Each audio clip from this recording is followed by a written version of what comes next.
Hi there, Elmarie again. In this video I'm going to show you a couple of tips that just makes life so much easier, especially while recovering.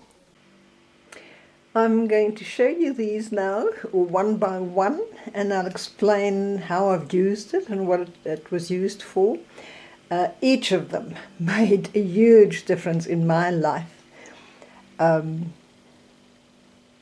Definitely while recovering. And I've learned plenty from my first hip surgery, and I could apply it to my second hip surgery. Here we have what I did with my crutches is initially, whenever I would stand somewhere and put it down, now that was even before surgery, they would slip and fall and then I had to pick it up, which really frustrated me. So what I did, I took an ordinary garbage bag, one of these black bags, and I cut it in two, and I tied it onto both of my crutches, sort of just above where my hand would go. And then whenever I stopped somewhere, well, that's indoors. Whenever I went outdoors, I would remove them, of course, because it doesn't look that great if you walk with this outside. But then it's easy to just tie it, to the post of my bed, etc. And that really helped me plenty, so that they wouldn't fall. As I walk around. There it falls again now, because I didn't tie it. Then a hint. Well, let's look at this first. I've tried this out beforehand. Our local supermarket has a delivery service within 60 minutes after you've ordered. This really helped me tremendously. I also tried out our Mr. Delivery service beforehand. They deliver from various restaurants in the area. And then, of course, I made use of it while I was recovering. Here we have, I take it you all know this, it's to lift your toilet seat, to elevate it, to raise it so that you sit higher and you don't have to go and sit so low. I take it your physiotherapist would have shared it with you, recommended it.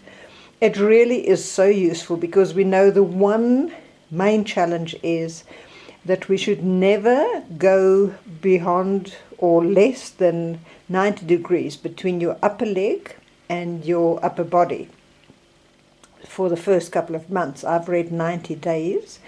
So this really helps to sit high on the loo and that you don't have to bend too far down. Then a tip on, this is just ordinary. I use this, well, this has got nothing to do with the surgery. I use this in any case. Baby aqueous cream for my skin. But what I've found, because you're not allowed to bend over in the couple of first weeks, to get this onto your lower legs and your feet. I just put a towel under my feet, and then with my hands I would put a good wallop of this on both of my feet, and then use my feet to rub it onto my lower legs and the back of my legs. It works fine, absolutely fine. Then surgeons and physiotherapists recommend ice packs for the swelling initially. Of course, we all have quite a bit of swelling. Where do you find the ice packs? What I found very convenient is frozen peas, because they move around. It's easy to move them. You freeze them, and they can actually fit around any area of your leg that is swollen, your knees or whatever.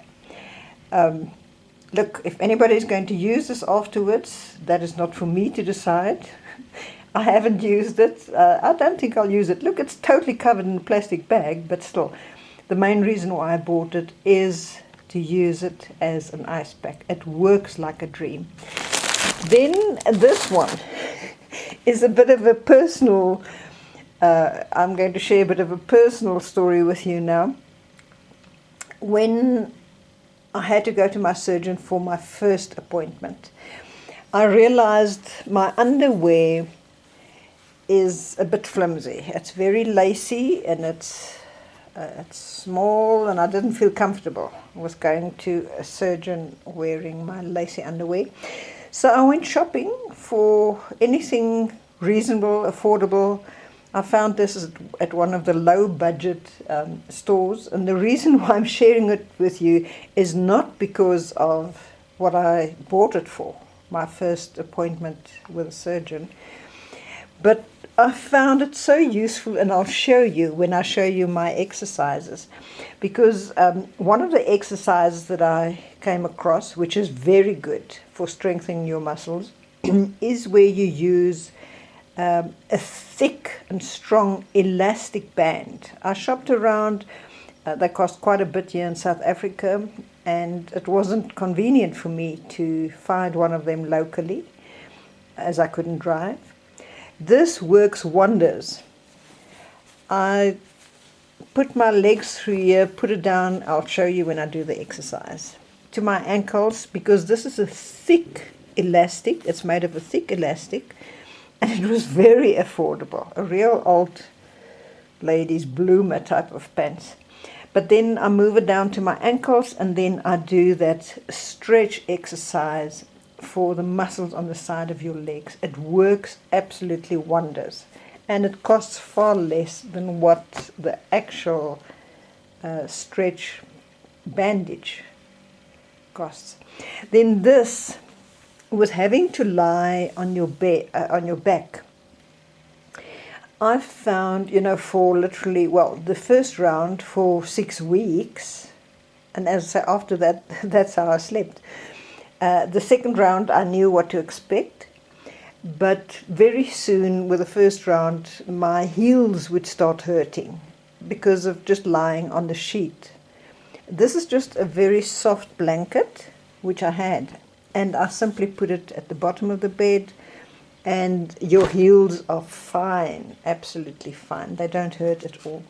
This very useful blower I got from my physiotherapist, and this is for, she says, immediately after surgery, when we've had an anesthetic, people tend to not breathe deeply. So this helps you. Sorry, I've got it in my mouth now.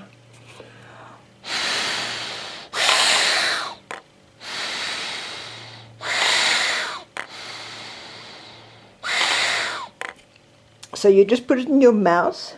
She says 2 or 3 times at a time, else you may become dizzy. And I've asked her, why do you become dizzy? She says it's because of the balance between the oxygen and the rest of the gases in your body becomes, out of sync. So this is very useful initially to do your breathing exercises. Absolutely lovely. And I suppose you could get it from any chemist or wherever. I got it from my physiotherapist.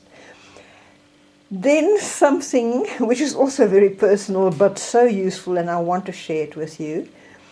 After my first surgery in 2016, when I really battled to walk again, the physio that I went to started with my shoes, and we battled to get myself upright. She started with my shoes. I bought so many pairs of shoes. I've mentioned that in another video. But then something I started doing for myself. I bought these sneakers. They're lightweight, several pairs of them. I just got the idea. Bought several pairs of them. You get them in different colors. And then I sort of designed my own pattern, and then I cover them and make myself little boots. So you have the comfort of these sneakers and then a decent, proper boot that wears like a sneaker but doesn't look like a sneaker. I've made myself several pairs. I've got a maroon pair, I've got this sort of greyish pair with a bit of a fancy bling there. I've got a denim pair and a black pair and various other pairs. Not pairs of boots. I'm not going to show all of them. Then Lastly, another tip for now is because I came home straight after my second surgery and there was nobody to assist me, I bought plenty of water beforehand. I've got so many of these 5-litre bottles of water, and I put them on a high level beforehand on my dining room table beforehand. They were stacked, so I didn't have to bend to pick it up. Same with my milk. I bought plenty of litres of long life milk, which I also put on the same surface, and the same with toilet paper. Plenty of toilet paper, which was at a high level, so whenever I needed to change the toilet paper in the loo, I could just come here to the table, take it, and then change it in the toilet where I used my seat elevation, which was so convenient. Okay, so those are a couple of tips. I hope it helps. It just made life so much easier. It really did. Okay, we'll talk again. Another quick tip, which I'll show you just now. With my first surgery in 2016, they said to me, whenever you drop something, you need to ask somebody else, that's the easiest, or else use a hook or a coat hanger to pick it up from the floor. Because we all know you're not supposed to have the angle between your upper body and your upper leg go below 90 degrees. But with this one in 2023, my surgeon actually showed me this. When you drop something, you simply need to lift the leg that was operated on. But I'll show you. Remember, we need to keep the not less than 90 degrees between our upper body and our upper leg. So what he showed me, if I need to pick up something, just always ensure that you hold onto something, and then as you step forward and you bend over, lift this leg that was operated on, lift it up, and then you keep it in 180 degrees and you can pick up and get back onto your feet again. Good. Good, so there we have it. I hope you benefit from these tips, and we'll talk again. Bye-bye.